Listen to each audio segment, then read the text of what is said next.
Good morning, all of you. සුබ දවසක් ඔයාලා හැමෝටම. ඔයාලා මගේ YouTube channel එකට ඉතාමත් ආදරයෙන් පිළිගන්නවා. මගේ පළවෙනි වීඩියෝ එක issue කරලා තියෙනවා. ඒක බැලුවේ නැත්නම් බලන්න. මගේ ඊගාව දෙවෙනි වීඩියෝ එක අද ඔයාලට ඉදිරිපත් කරනවා. හැම වීඩියෝ එකක්ම බලන්න.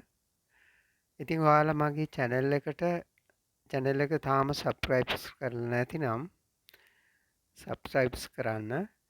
වීඩියෝ එකක් අප්ලෝඩ් කරපු ගමන් බලාගන්න subscribe එක ළඟ තියෙන bell icon එකත් ක්ලික් කරන්න.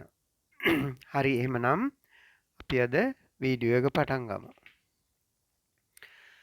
මේ මගේ වීඩියෝ අංක 2 basic english lesson 2 ඉංග්‍රීසි මුලින් ඉඳලම ඉගෙන ගමු කියන එකේ පාඩම් අංක 2 තමයි අද කරගෙන යන්නේ. හොඳයි අපි කලින් කතා කරා ඉංග්‍රීසි හෝඩිය ගැන. ඊට පස්සේ ඉංග්‍රීසි අකුරු සිංහලෙන් ශබ්ද කරන ආකාරය basic sounds of English letters in Sinhala. ඒකේ තවදුරටත් ඉදිරියට අපි කතා කරගෙන යනවා. මේ විශේෂ යෙදුම් ගැන තමයි අද පටන් ගන්නෙ. බලන්න මේ B අකුරත් එක්ක H අකුර යෙදුනහම PH යෙදුනහම අල් බයන්න මාප්‍රාණ අල් බයන්න විදිහට තමයි ශබ්ද කරන්නේ. ඊගොට C අකුරත් එක්ක H අකුර යෙදුනහම අල් ඡයන්න විදිහට තමයි අපි පටන් ගන්න. එකෙන් ලියන නම් එහෙම. ඊගොට D අකුරයි H අකුරයි යෙදුනහම මාප්‍රාණ අල් දායන්න. ඊට පස්සේ G අකුරයි H අකුරයි යෙදුනහම මාප්‍රාණ අල් ගයන්න. ඊගාවට K අකුරයි H අකුරයි යෙදුනහම මාප්‍රාණ අල් කයන්න. M අකුරයි B අකුරයි යෙදුනහම අම බයන්න තමයි එන්නේ අල් බයන්න. T අකුරයි H අකුරයි යෙදුනහම අල් තයන්න. G අකුරයි N අකුරයි යෙදුනහම සංඥක අල් ඤයන්න. ඊගාවට S අකුරයි H අකුරයි යෙදුනහම අල් ෂයන්න තමයි අපි ශබ්ද කරන්නේ. එක පයින්ඩ් ෂයන්නක් තියෙනවා, තාලුජ්‍ය ෂයන්නක් තියෙනවා. ඒ දෙකේම අල් ෂයනු. ඊගාවට P අකුරයි H අකුරයි යෙදුනහම අල් ෆයන්න. මේ ටික විශේෂයෙන් මතක තියාගන්න ඕන දුවලා පුතාලා. මොකද මේවයෙන් අපි නම් ලියනකොට ගොඩාක් වැදගත් වෙනවා. මේවා හරියට නිවැරදිව ලියන්න ගොඩාක් අය වරද්දනවා මේවා ලියද්දී. ඒක නිසා මේ ටික හොඳට මතක තියාගන්න. අපි ඉස්සරහට මේවයෙන් නම් හැම ලියලා පුරුදු වෙමු. හොඳයි ඊගාවට බලමු sounds of consonants with vowels. ව්‍යංජන සහ ස්වර එක්ව සෑදෙන මৌলিক ශබ්ද. අපි බලමු එක අකුරක් අරගෙන අපි කතා කරා B අකුර අල් බයන්න විදිහට තමයි යෙදෙන්නේ. එතකොට ඔන්න ඒ ව්‍යංජනාක්ෂරය B කියන එකට ස්වර අක්ෂර ටික එකතු කරලා බලමු කොහොමද මේවා හැදෙන්නේ කියලා. අපි ඉස්සෙල්ලා පළවෙනි වීඩියෝ එකෙන් මගේ කතා කරා ස්වර මොනවද? A අකුර, E අකුර, I අකුර, O අකුර, U අකුර. ස්වර පහයි. මේ ස්වර පහ තමයි තියෙන්නේ. එතකොට B අකුරත් එක්ක A අකුර යෙදුනහම ඔන්න බයන්න. බයන්න කියලා යෙදෙනවා. අයි බායන්න කියලා යෙදෙනවා. බයන්න කියලා ශබ්ද කරනවා. ඊගාවට B අකුරයි E අකුරයි යෙදුනහම බයන්න හැදෙනවා. බයන්න. ඊගාවට බේයන්න කියලාත් අපි ශබ්ද කරනවා. ඊගාවට B අකුරයි I අකුරයි යෙදුනම බියන්න. බියන්න තමයි හැදෙන්නේ. B අකුරයි O අකුරයි යෙදුනහම බොයන්න, බෝයන්න. ඒ අකුරු දෙකම හැදෙනවා. ඊගාවට B අකුරයි U අකුරයි හැදුනහම බු කියන අකුර තමයි හැදෙන්නේ. ඒ ශබ්දේ තමයි හැදෙන්නේ. ඊගාවට B අකුරයි A අකුරු දෙකයි යෙදුනහම බෑ කියන ශබ්දය යෙදෙනවා. B අකුරයි E අකුරු දෙකයි යෙදුනහම B කියන ශබ්දය හැදෙනවා. B අකුරයි O අකුරු දෙකයි යෙදුනහම බූ කියන ශබ්දය යෙදෙනවා.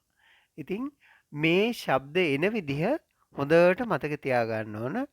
දුවලා පුතාලට දැන් අනිත් අකුරු වලටත් මේ විදිහට මේ vowels ටික එකතු කරලා ශබ්ද හදාගන්න පුළුවන්. A අකුර, E අකුර, I අකුර, O අකුර, U අකුර මේ vowels ඉතිරි ව්‍යංජන අක්ෂරات එක්ක එකතු කරලා මේ වගේ ලියලා හදාගන්න පුළුවන්. මම විශේෂ අවස්ථා තමයි කතා කරන්නේ අද. ඊගාවට මෙන්න බලන්න විශේෂ අවස්ථාවක් ආපහු යෙදෙනවා. C අකුරත් එක්ක H අකුර යෙදෙනවා. C අකුරත් එක්ක H අකුර. එතකොට අල් ඡයන්න. අල් ඡයන්න. එතකොට දැන් බලමු අල් ඡයන්න යෙදෙන එකට අපි දාගමු මේ ස්වර ටික. එතකොට A අකුර, E අකුර, I අකුර, O, U මේ අකුරු ටික එකතු කරලා බලමු CH කියන එකට. එතකොට CH කියන අකුරු දෙකට A යොදාගත්තාම ඡයන්න තමයි හැදෙන්නේ. ඡයන්න හැදෙන්නේ. ආයි ඡායන්නත් හැදෙනවා, ඡයන්නත් හැදෙනවා. එතකොට CH කියන අකුරු දෙකට A කියන ස්වරාක්ෂරය එකතු කරාම ඡයන්න, ඡායන්න, ඡයන්න කියන අකුරු තුනම හැදෙනවා. එතකොට CH කියන අකුරු දෙකට E එකතු කරාම චයන්න, චේයන්න කියන අකුරු දෙක හැදෙනවා. ඊගාවට CH කියන අකුරට I අකුර එකතු කරාම චියන්න හැදෙන්නේ. ඊගාවට CH කියන අකුරු දෙකට O අකුර එකතු කරාම චොයන්න හැදෙනවා, චෝයන්න හැදෙනවා. ඊගාවට CH අකුරු දෙකට U අකුර එකතු කරාම චුයන්න හැදෙනවා. අපි බලමු ඊගාවට විශේෂ අවස්ථාවක්. ඒ අකුරු දෙකක් යෙදුනම CH කියන අකුරු දෙකට චා කියලා යෙදෙනවා. ඊගාවට CH කියන අකුරු දෙකට E අකුරු දෙකක් යොදාගත්තාම චී කියන ශබ්දය හැදෙන්නේ. ඊගාවට CH කියන අකුරු දෙකට O අකුරු දෙකක් යොදාගත්තාම චූ කියන ශබ්දය හැදෙනවා. මේ ශබ්ද හොඳට මතක තියාගන්න. එතකොට අපි නම් ලියනකොට මේවා යෙදෙන්නේ කොහොමද කියලා ඊගාවේ වීඩියෝ එකකින් අපි කතා කරනවා.